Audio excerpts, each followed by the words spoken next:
Hello everyone, আসসালামু আলাইকুম। আজকে আমি টাকি মাছের ভর্তার রেসিপি শেয়ার করব।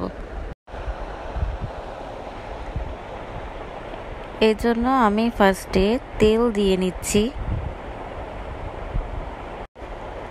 এরপর আমি টাকি মাছগুলোকে ভালোভাবে ভেজে নিব।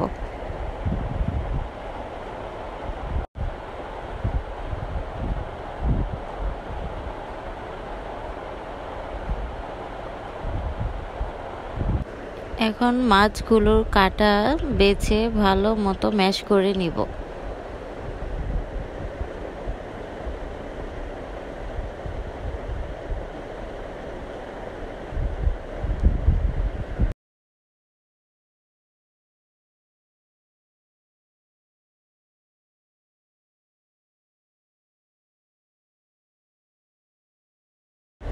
এই পর্যায়ে পরিমাণ মতো পেঁয়াজ কুচি, লবণ, মরিচের গুঁড়ো দিয়ে ভর্তাটাকে ভালো মতো মেখে নিব।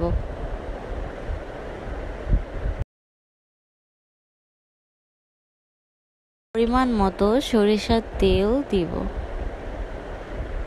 ভর্তাটাকে ভালো মতো আবার মেখে নেব। এই তো তৈরি হয়ে গেল আমার মজাদার টাকি মাছের ভর্তা।